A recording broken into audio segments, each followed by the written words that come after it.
¿Qué tal, amigos? Muchísimas gracias por acompañarnos como siempre al Descubierto. Les saluda Endrina Yepes. Ya estamos listos con nuestro invitado para el programa de hoy. Él es diputado ante la Asamblea Nacional, presidente del Grupo Venezolano al Parlatino, vicepresidente de la Comisión Permanente de Política Exterior, Soberanía e Integración, Ángel Medina. Gracias por estar con nosotros. Hola, Andreina, gracias por la invitación. Es una gran responsabilidad, sobre todo presidir el Grupo Venezolano al Parlatino en momentos en los cuales la oposición venezolana ha dado una agenda particular a la política internacional y las voces del mundo están puestas también sobre lo que ocurre aquí en Venezuela. Esta semana escuchamos declaraciones del vicepresidente de Estados Unidos, Joe Biden, que hablaba de alguna manera no desconocer las voces que están en contra del gobierno y también exhortaba a que el referéndum revocatorio se hiciera este año.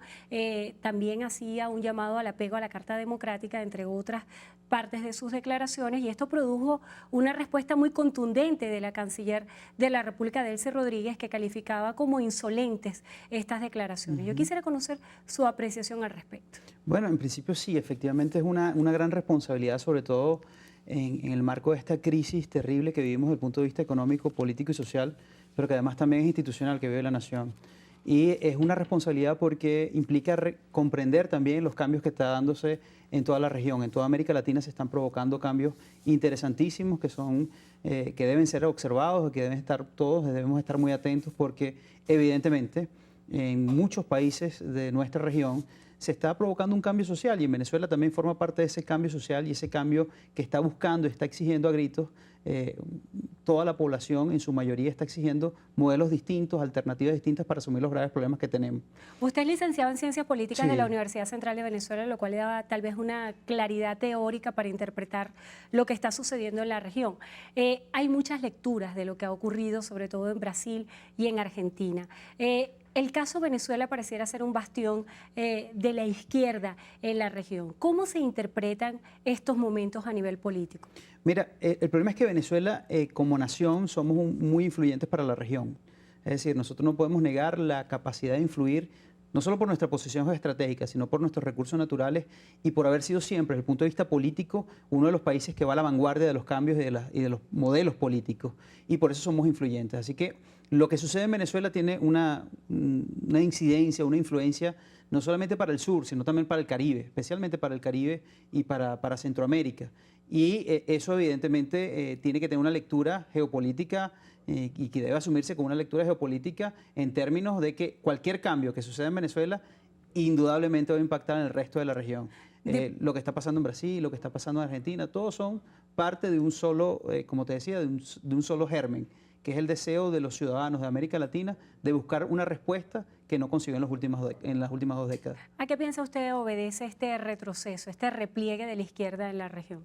Mira, yo creo que es lo que te digo, creo que el proyecto que en algún momento hoy está en Venezuela, pero que en algún momento gobernó Argentina o hasta hace muy poco estuvo en Brasil, fue un proyecto que llegó con la bandera de acabar con la pobreza, llegó con la bandera de acabar con la exclusión y generar mayor igualdad entre los pueblos. Y lamentablemente nada de eso pasó. Hoy el principal reto que tiene nuestra región es luchar contra la pobreza. Y sobre todo luchar contra la pobreza que ha provocado enormes desigualdades. De todos los continentes, uno de los continentes que más desigualdad social posee es América Latina. Y eso la izquierda, o el proceso revolucionario, más que la izquierda, estos proyectos que se llamaron revolucionarios, no logró resolver ese conflicto, que es yo creo que uno de los graves problemas que tiene nuestra región. En este sentido, si se hace un análisis de discurso de lo que han dicho distintos voceros del oficialismo, esta agudización de la pobreza y esta crisis económica para ellos tiene el nombre de guerra económica. Y la postura que han asumido voceros de la oposición venezolana en el marco internacional ha sido catalogada como apátrida. ¿Qué lectura le da esto? Y antes era el modelo capitalista, antes era una confrontación de dos modelos, de la izquierda contra la derecha, y antes de eso también fue una contrastación o un enfrentamiento entre ricos y pobres. Ahora es un tema de guerras contra paz. Y yo creo que al final ninguno de estos mecanismos polarizantes han logrado sacar a América Latina de la difícil crisis social que hoy tiene y la difícil crisis económica que además tenemos como región. Y no solamente eso, sino que hay uno de los temas que ha quedado relegado en términos de seguir hablando de esta polarización, pero ha quedado relegado, por ejemplo, el tema de la lucha contra la corrupción. Y es el caso que logró que Argentina se provocara un cambio. Es el tema de la corrupción en Argentina, el tema de la corrupción en Venezuela. Y el tema de lo mismo que sucedió en Brasil. Y el tema de la corrupción en otras tantas regiones, incluso Brasil. Es decir, creo que también es una marca el tema de entender que la lucha contra la pobreza significa empezar a reconstruir nuestras instituciones, fortalecerlas y hacerlas transparentes. Nada de eso se logró con el planteamiento revolucionario. Y nosotros lo que hemos propuesto desde Primera Justicia y lo que estamos proponiendo siempre es abandonar ese camino de estar polarizando entre la derecha y la izquierda, la patria contra el patriota, y empezar a construir una Venezuela de progreso que es asumir de los dos modelos lo mejor que se tiene para poder construir beneficio y calidad de vida para la gente. Yo creo que ahí es donde está el meollo del asunto. Y sacar la pobreza significa asumir que esos dos modelos tienen cosas buenas, pero que si se asumen como un dogma, evidentemente traen lo que hoy, por ejemplo, está padeciendo Venezuela, que son gravísimos conflictos. Usted ha dado un aspecto teórico bien importante y es esta dicotomía entre la pobreza, la riqueza, la lucha de clases, y ha habido declaraciones recientes donde el presidente Nicolás Maduro ha dicho que el gobierno bolivariano sería el único responsable de garantizar la paz. Luego de la toma de Caracas, él decía que una de las principales victorias era que Venezuela estaba en paz y que solamente el chavismo podía garantizar la paz. Cuando se hace esta máxima, también se ha hablado mucho de que la violencia está en manos de la oposición venezolana. Ante estos argumentos de quién tiene la violencia, quién tiene la paz, ¿cómo se puede dar una lectura clara? Mira, lo que pasa es que el gobierno o los que están hoy en el poder se ven desde el punto de vista de ser indispensables para la historia. Y lamentablemente la historia está demostrando que no son indispensables, que más bien han sido un problema para la historia venezolana en la última década. Entonces no se trata de que ellos sean indispensables o ellos garanticen la paz. La paz no la garantiza sino la medida que tú tengas instituciones fuertes. Y ese es el déficit que tenemos hoy en Venezuela. Cuando tú tienes instituciones profundamente politizadas, es imposible alcanzar la paz.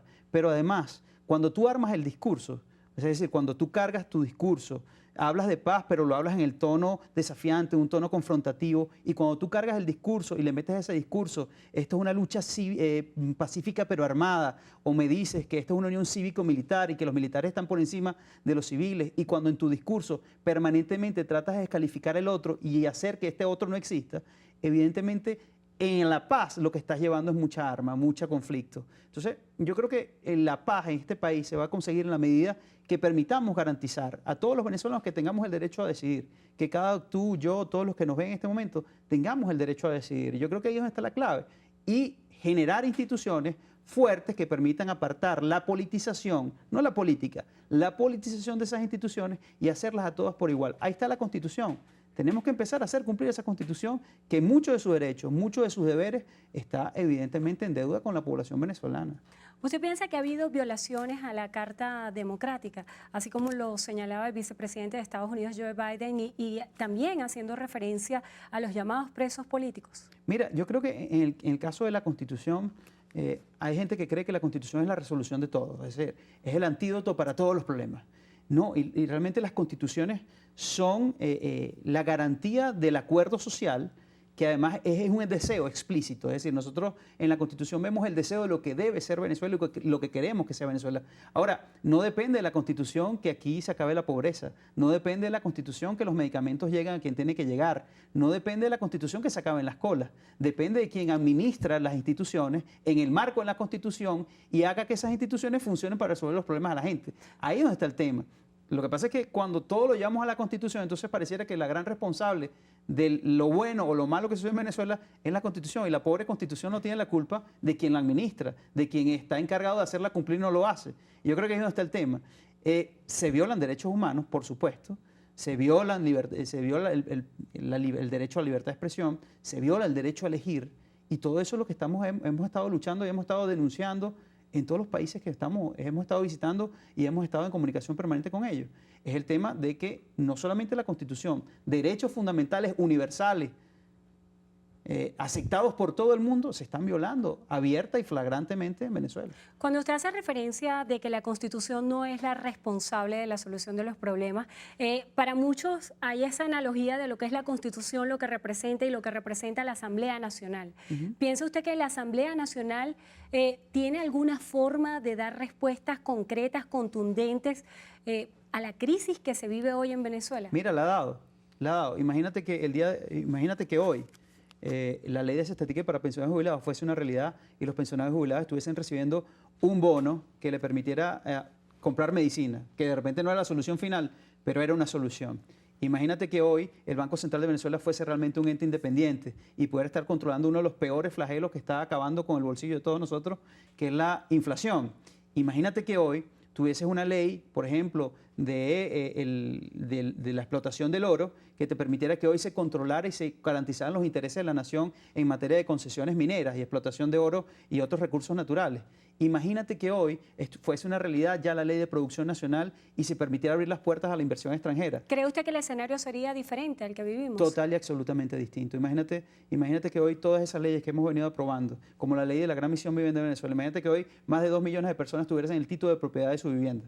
Ya eso es una garantía y un derecho constitucional que está siendo respaldado por una ley. Pero nada de eso ha pasado. No es que la Asamblea ha sido mala promoviendo soluciones. Creo que quien ha sido bueno es obstaculizando el poder las soluciones que ha propuesto la Asamblea Nacional. El Tribunal Supremo de Justicia, en una sentencia reciente, considera en desacato a la Asamblea Nacional y esto le da un carácter de nulidad a todos los actos que se emitan.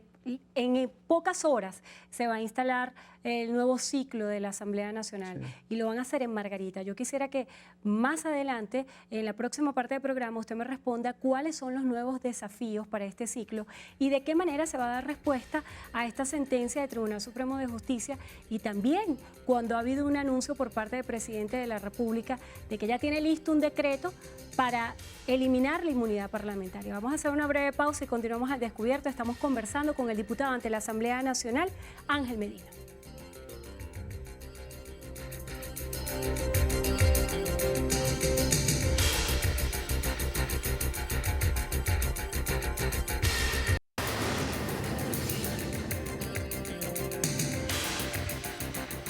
Continuamos al descubierto, estamos conversando con el diputado ante la Asamblea Nacional en representación de la Unidad, Ángel Medina, también presidente del Grupo Venezolano El Parlatino, vicepresidente de la Comisión Permanente de Política Exterior, Soberanía e Integración. En la parte anterior quedaba en el aire su respuesta acerca de la sentencia del Tribunal Supremo de Justicia que considera en desacato a la Asamblea Nacional y también el anuncio que hiciera el presidente de la República, Nicolás Maduro, que ya tiene listo un decreto para eliminar la inmunidad parlamentaria. Mira, uno de los peores males para la democracia es el uso de las instituciones para crear decisiones que son, en el fondo, antidemocráticas y aberrantes. Pero peor aún, es el uso de sentencias para cubrir con manto de legalidad decisiones totalmente arbitrarias y antidemocráticas. Y es un poco lo que está haciendo el Tribunal Supremo de Justicia. El Tribunal Supremo de Justicia está cubriendo de legalidad sentencias que son absolutamente aberrantes y que van en contra del Estado de Derecho, en contra del sistema democrático venezolano. Todas esas sentencias del Tribunal Supremo de Justicia en contra de la Asamblea Nacional evidentemente son una represalia ante la pérdida del espacio de la Asamblea Nacional el pasado 6 de diciembre. Pero además cubren, como se llama sentencia y porque la dicta un magistrado, entonces eso es legal. Con lo cual no significa que sea legítimo. Y lo que está haciendo hoy el Tribunal Supremo de Justicia es simplemente intentar desconocer a través de la sentencia la voluntad de la gente. Porque yo no soy diputado y no estoy aquí contigo y no represento al Estado Bolívar porque a mí me dio la gana. Es porque fuimos a un proceso electoral y la gente a través del mecanismo del voto decidió que yo estuviese aquí. Entonces, el origen de todo esto, lo que al finalmente está atacando el Tribunal Supremo de Justicia, es la voluntad de la gente, lo que decidió los venezolanos y lo decidieron de forma democrática, no a los diputados. Porque al final pudiera verse esto como un tema de la lucha política entre distintos factores que piensan distintos. Pero es que lo que estamos viendo hoy es el intento de utilizar las instituciones para acabar con las propias instituciones y eso sí es grave para la democracia, eso sí lo hemos venido denunciando, eso sí es terrible para el futuro de la nación, pero además eso crea un precedente terrible para quienes hoy están en el poder en términos de su deuda democrática y su rol prácticamente autoritario frente al ejercicio del poder. Eso Antes, nos antes de alarma. hablar de ese tema de las instituciones, y que recuerdo claramente que fue una de la parte de las ponencias que hacía el expresidente Zapatero ante la OEA cuando se hacía la discusión acerca del caso Venezuela, y él hablaba del respeto a las instituciones. Yo quisiera hablar de cómo está la institución de la Asamblea Nacional. De manera extraoficial hemos podido conocer que los diputados no están percibiendo su salario. Yo quisiera que usted me responda con seriedad y propiedad si esto es así. Y en el caso de estas responsabilidades internacionales como la que usted tiene de presidir el capítulo Venezuela ante el Parlatino, ¿cuáles son las condiciones?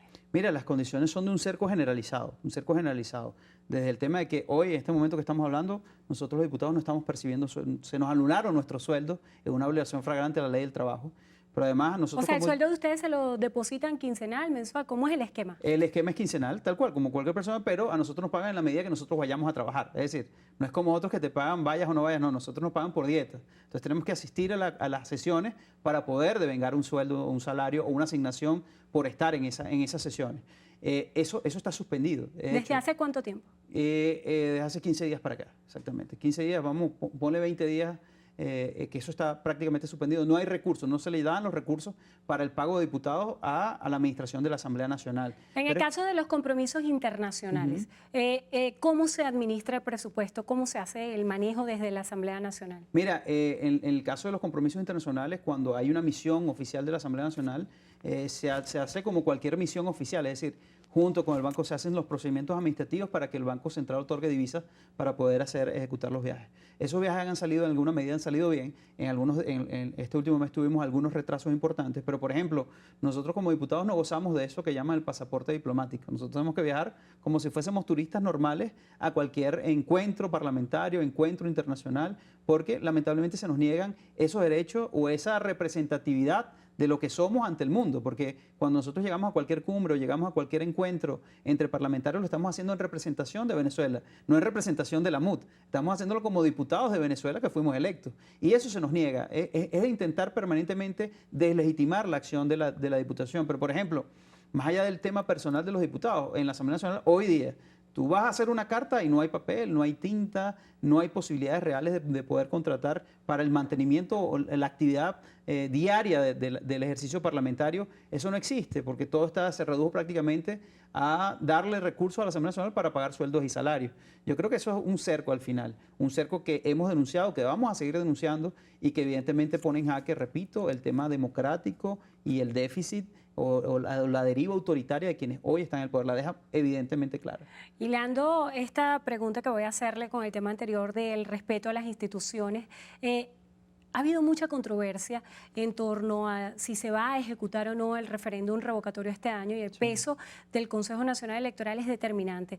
Recientemente, la rectora Tania D'Amelio, en un programa de opinión, ofreció unas declaraciones en las cuales aseguraba que muchas de las protestas y la presión en la calle que ha adelantado la Mesa de la Unidad Democrática obedece más a una estrategia política que real, porque ella dice que ya está definido, que ya se sabe que entre el 14 y el 16 de septiembre, o sea, esta próxima semana, ya se podría saber cuándo se va a hacer la recolección del otro 20% y que en la normativa está previsto el lapso. El señalamiento que hay es que la MUD actuó a destiempo. ¿Cuál es la realidad según usted? Mira, la realidad es que el referéndum revocatorio ha estado bloqueado desde el primer día que lo solicitamos. O sea, el mes de marzo, cuando llevamos la primera carta, las 15 primeras personas que fueron, ese referéndum fue bloqueado por quienes están en el poder. Y el CNE ha jugado a no actuar o a actuar tardíamente. Y todo lo que se ha logrado, el 1%, las planillas, llegar a este punto donde tienen que decirnos cuándo es el 20%, ha sido producto de la presión nacional y de la presión internacional y sobre todo de la organización social. Ha sido producto de que nosotros, cuando digo nosotros no es la MUD, nosotros los venezolanos que deseamos un cambio, hemos ido exigiendo, hemos ido planteando en lo institucional, en lo político y en lo social, hemos ido planteando la necesidad que se coloque la oportunidad de poder decidir nuestro destino, porque al final lo que estamos pidiendo es que la gente decida qué quiere. Entonces, si es por los rectores del CNE, el referéndum es el 2040. Si es por quienes están en el poder, el referéndum no va a ir nunca. O sea, todo lo que hemos logrado es porque hemos ido desbloqueando poco a poco esto. Y evidentemente no responde a una política aislada el tema de que estemos convocando a la gente a que se manifieste.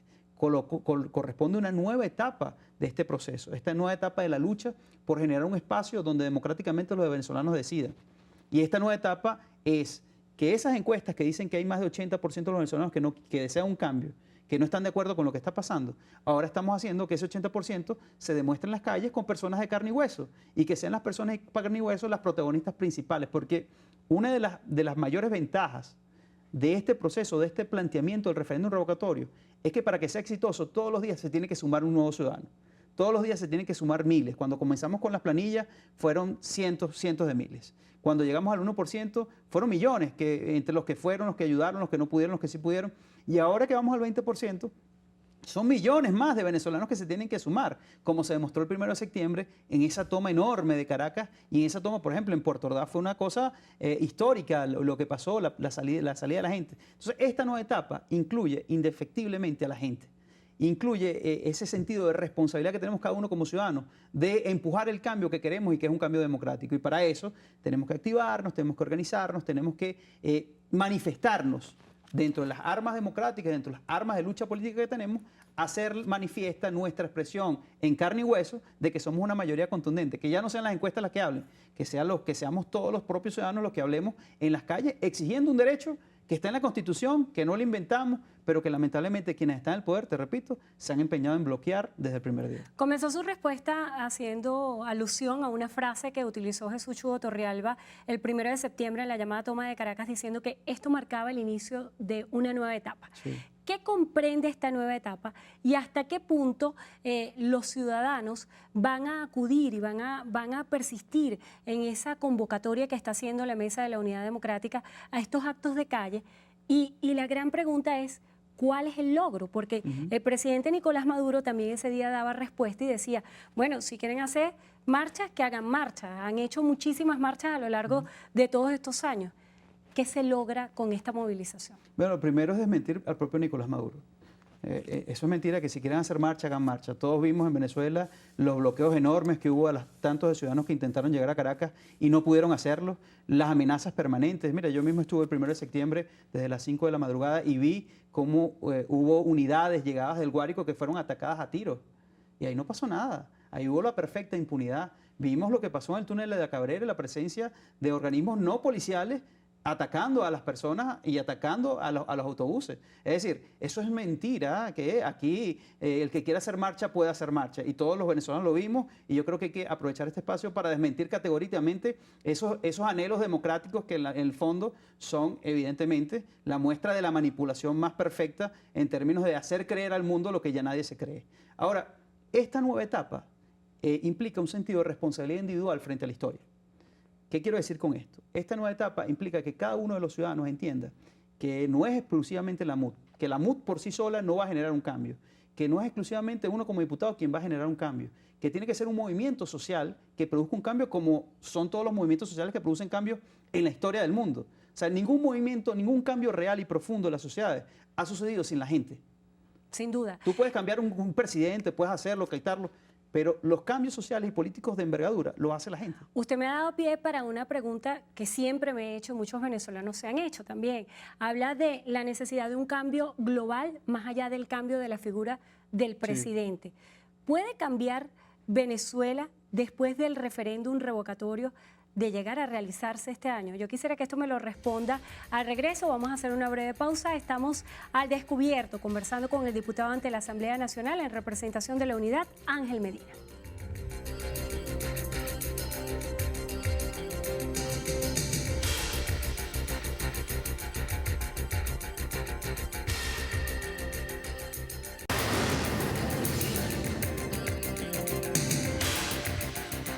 Continuamos al descubierto. Estamos conversando con el diputado ante la Asamblea Nacional en representación de la Unidad, Ángel Medina, quien es también presidente del Grupo Venezolano del Parlatino, vicepresidente de la Comisión Permanente de Política Exterior, Soberanía e Integración.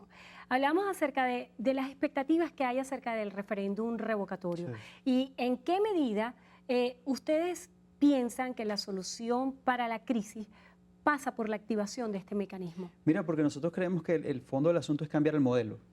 Pero para cambiar el modelo hay que cambiar al gobierno. Es decir, nuestro objetivo final no es sacar a Maduro de la presidencia.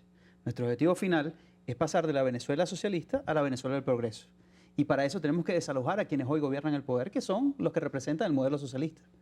Y impulsar desde allí, desde el cambio de gobierno, un nuevo modelo que es para nosotros la Venezuela del progreso. ¿Y qué es la Venezuela del progreso? La Venezuela del progreso es la que se basa en 5 cosas fundamentales. El primero es la educación, que es el camino fundamental por el cual tantas naciones han sacado a millones de sus ciudadanos de la pobreza, pero además han podido construir esquemas de desarrollo realmente sostenibles. En Venezuela hace falta construir más de 6.000 escuelas a lo largo y ancho del país, sobre todo escuelas iniciales. Y eso hay que hacerlo, y eso forma parte importante de la educación. Hay que hablar del maestro y la ratificación o dignificación de la profesión de la educación en términos generales. El segundo de esos 5 temas de la Venezuela del progreso es la transparencia. Aquí lo que más hace falta en Venezuela es saber en dónde van los recursos, en qué se gastan los recursos y para qué son los recursos. Descentralización, que es el tercer de los puntos. Acercar el poder a la gente. Aquí se perdió y todo se empezó a centralizar en un proceso realmente ilógico. Mira, yo soy de los que creo que, por ejemplo, los consejos comunales deberían depender directamente de los alcaldes y no del ministerio. Deberían ser los alcaldes quienes manejen los recursos y tengan la relación directa con los consejos comunales. Descentralización. Producción nacional. Hace falta producir más y mejor en este país y yo creo que es la clave y todo el mundo lo entiende. Todo el mundo lo entiende cuando va al mercado y ve que todo es hecho en otro lado y todo es importado. Antes de ir al quinto punto, ha dado con un tema fundamental, sobre todo en el marco de la crisis económica que estamos viviendo y donde se ha hablado tanto de la necesidad de producir. Siempre se dice, hay que producir más, tenemos que producir más, pero ¿cómo se comienza? ¿Por dónde comenzar? ¿Qué es lo que hay que revisar? ¿Por dónde rectificar? Mira, lo primero que hemos dicho, en Venezuela hay más de 5.000 empresas expropiadas y más de 4 millones de hectáreas expropiadas. Vamos a revisar esas empresas, vamos a revisar dónde están. O sea, el criterio sería devolver esas empresas a sus antiguos propietarios. O a cualquier venezolano que quiera ponerlas a producir.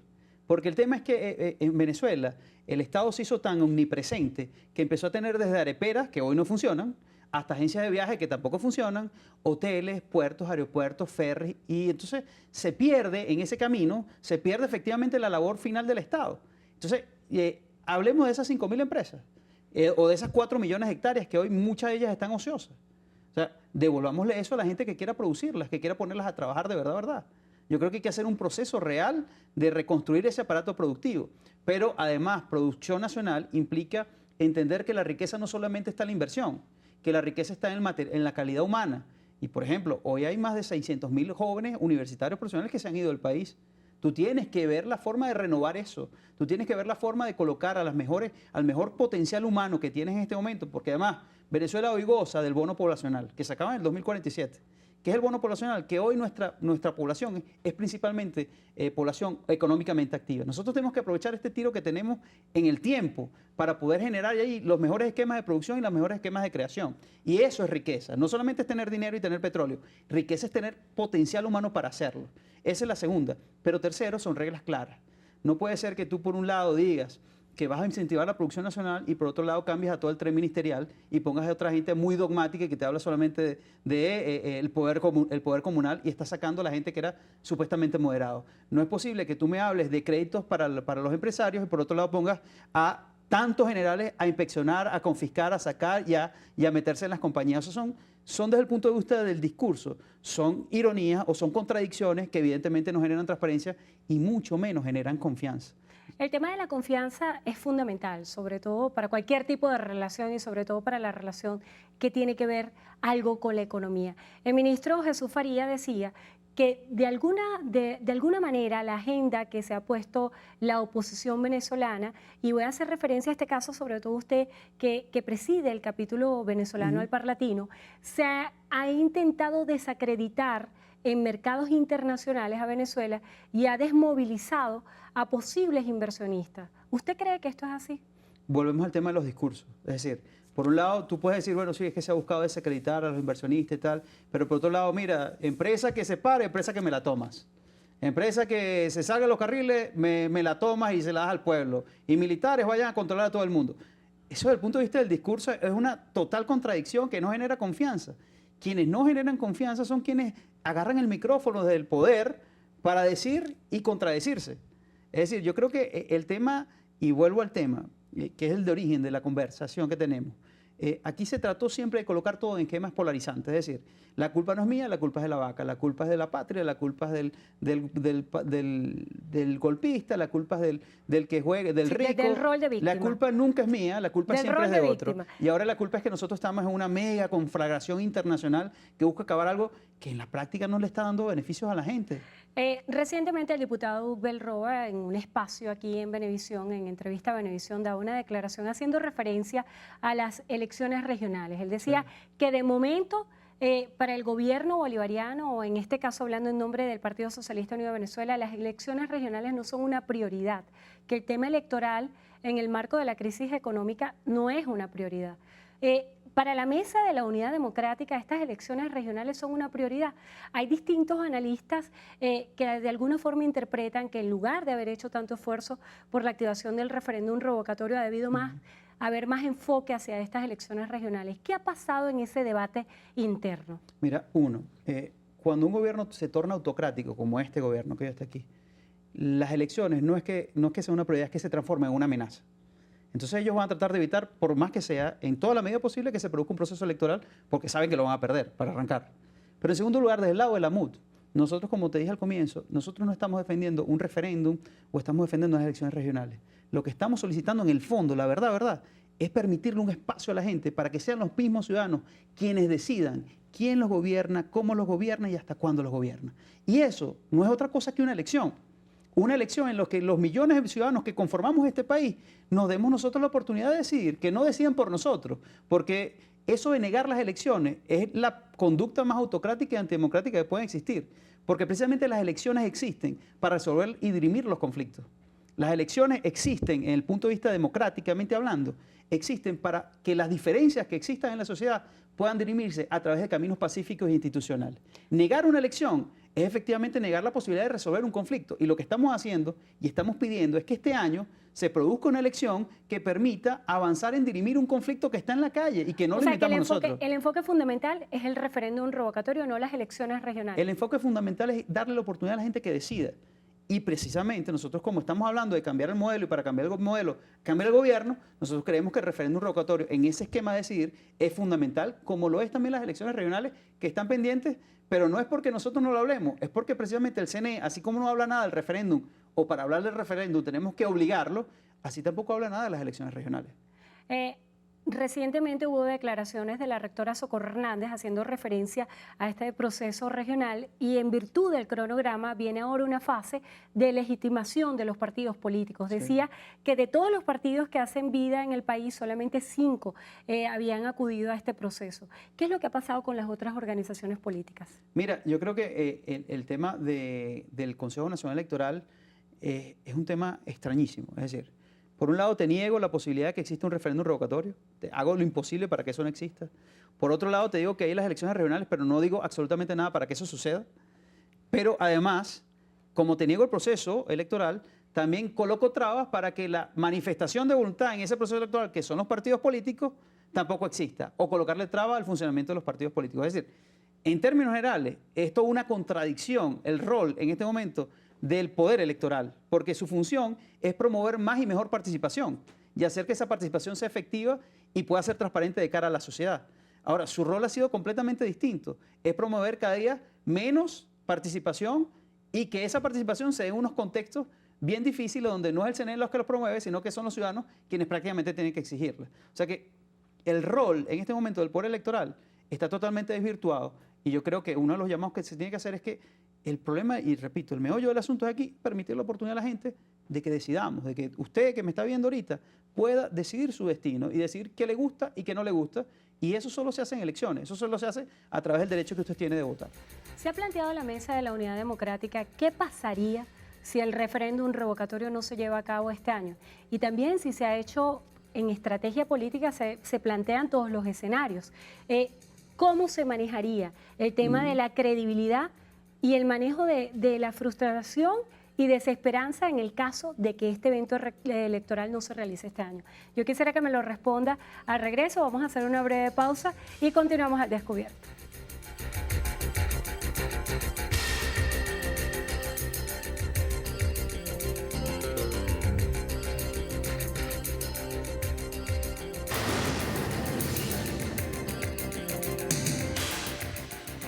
Continuamos al descubierto, estamos conversando con el diputado ante la Asamblea Nacional, Ángel Medina. Hablábamos acerca de las expectativas que tiene la población que que se ha incentivado por este discurso de la Mesa de la Unidad Democrática que asegura que sí va a haber referéndum revocatorio este año. ¿Qué pasaría en el caso de que el referéndum revocatorio no se lleve a cabo este año? ¿Cuáles son los escenarios previstos? Yo creo que hablemos de los dos escenarios, si se realiza y si no se realiza. Mira, hay dos cosas. La crisis social a veces va mucho más rápido que la crisis política. Se demostró en Villarrosa, se ha demostrado cuando los ciudadanos a veces salen de manera autónoma a reclamar o a exigir cuando trancan una calle porque no hay agua, porque no hay luz. Es decir, la crisis social siempre va mucho más rápido que la crisis política. Y nosotros creemos que el gobierno está viendo esto como una simple crisis política. Y esta es una crisis compleja, estructural, que es política, es institucional, es económica y es social. Es decir, cerrar las puertas al revocatorio para la oposición, o al menos para Ángel Medina, para mí, coloca al país en una situación de crisis profunda y de una tensión innecesaria que magnificaría incluso la crisis social. Es decir, si tú no le das a la gente, no le das al referéndum, no le das elecciones de gobernador, no le das elecciones de alcalde, no le das posibilidades de que decida, le caes a palos en las colas, le pones los precios de los alimentos superior 5 o 7 veces por encima de lo que él puede comprar. Si tú le pones a la gente a no darles, o sea, lo tapas y no le das oportunidad de que pueda manifestarse y drenar una presión que está en la calle, evidentemente el país queda en una situación tan difícil y tan complicada de manejar, no solamente para el gobierno, para la oposición. Y nosotros como responsables o corresponsables de una situación institucional y de la situación del país, creemos que es necesario que entendamos que hay que darle una oportunidad al pueblo. Y hay que darle una oportunidad de que el pueblo decida. Por eso es que el pensar que no va a haber referéndum revocatorio para mí, a mí me genera mucho temor, mucha preocupación.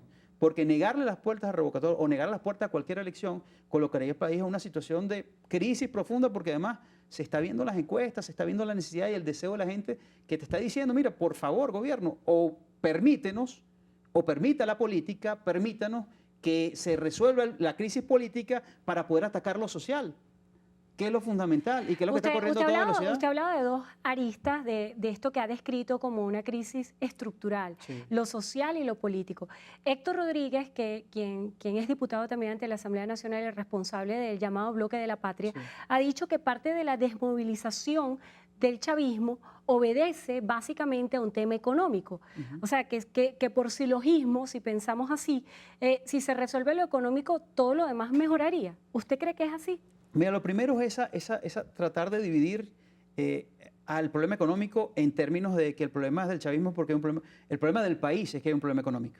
Y eso no tiene que ver con que seas de oposición o seas del gobierno, es que hay un serio problema económico y un serio problema de destrucción de la calidad de vida de la gente.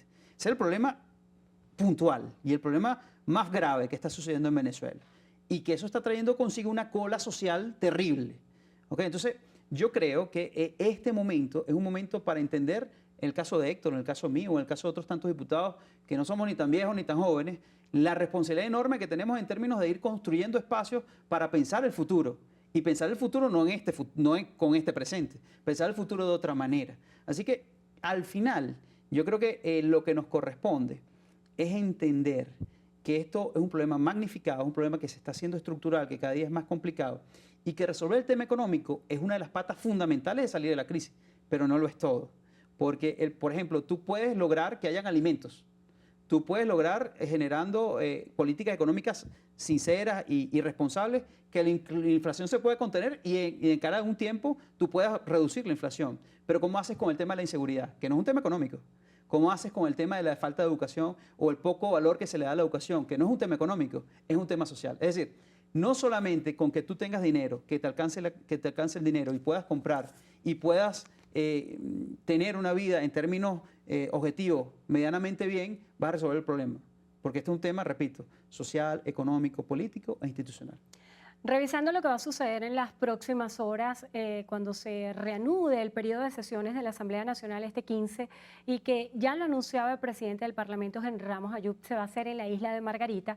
Esta instalación va a coincidir con la instalación de la cumbre de los países no alineados, sí, donde van a estar presentes más de 120 sí, naciones. ¿Cuál es la expectativa que hay? Y de alguna forma, ¿cómo piensan coincidir o cuál es la intención real de que la Asamblea esté también allí en la isla de Margarita? Mira, dejar clara la crisis. Yo creo que de esos 120 países, lo más seguro es que cuando lleguen a Margarita se van a conseguir con una isla bellísima, asfaltada, pintada, donde hay comida, donde hay medicina, donde el hotel es el más bonito, donde el agua, tú abres el chorro y aparece agua en cantidad transparente, donde no se va la luz. Seguramente esas delegaciones de más de 100 países van a llegar aquí y van a ver el país de las maravillas. Y un poco la gran verdad es que es una maravilla construida para la cumbre. Porque la gran verdad es que en Margarita, como en toda Venezuela, ni hay agua, ni hay luz, ni hay comida, ni hay medicina. Entonces, un poco es exponenciarle a todas esas delegaciones, seguramente vendrá uno que otro jefe de Estado, de expresarles la preocupación de que en Venezuela se está viviendo una crisis y de que sirva ese espacio de los no alineados, que por cierto, es un espacio que nació en los años 60 para no estar mezclado ni con el capitalismo, porque decían, tanto el capitalismo como el comunismo tienen críticas. Sí, y más por bien eso, por los principios y de por eso- autodeterminación. y por eso nosotros no estamos alineados ni con el comunismo ni con el capitalismo. Y precisamente para decirle a ese bloque que piensen y asuman con preocupación la situación de Venezuela, como lo están haciendo tantas otras organizaciones del mundo, porque si una cosa está pasando hoy en la región, es que la región está ocupada y preocupada por Venezuela. Acerca de la presidencia de Venezuela de Mercosur, ¿cuál es la postura? Mira, se demostró claramente la incongruencia en la política internacional del gobierno. O sea, Venezuela nos salimos de la Comunidad Andina de Naciones, que era un bloque político, social, cultural, económico, que tenía todo, para irnos a un bloque del Mercosur, que es un bloque principalmente comercial, pensando que íbamos a hablar de política. Es decir, es Venezuela y el gobierno se metió en el Mercosur para pensar que iba a politizar eso y se ha conseguido con la gran frustración de que no hemos cumplido con los compromisos del Mercosur y que es un escenario principalmente económico, no político. Y no es para debatir el destino político de las naciones, es para debatir el fortalecimiento de las naciones en un bloque común que permita avanzar en un mundo globalizado. Entonces, es la incongruencia y esa presidencia que no tenemos, ni que creo que vayamos a tener, es la clara manifestación de una derrota diplomática, pero de una incongruencia en materia de la política internacional. Un mensaje final, se nos agotó el tiempo. Mira, los países no se acaban y las sociedades se agotan, siempre hay oportunidades de ser mejor. Venezuela es un país que hoy tiene todas las condiciones geoestratégicas, en recursos y demás, en su población, para poder ser una población distinta. Y asumamos que tenemos el reto de construir entre todos un espacio para que cada uno de nosotros pueda decidir el destino de esta nación. Gracias a Ángel Medina, diputado ante la Asamblea Nacional en representación de la Unidad, presidente del Grupo Venezolano del Parlatino, vicepresidente de la Comisión Permanente de Política Exterior, Soberanía e Integración. Gracias por estar con nosotros al descubierto y gracias a ustedes, como siempre, por habernos acompañado. Será hasta la próxima.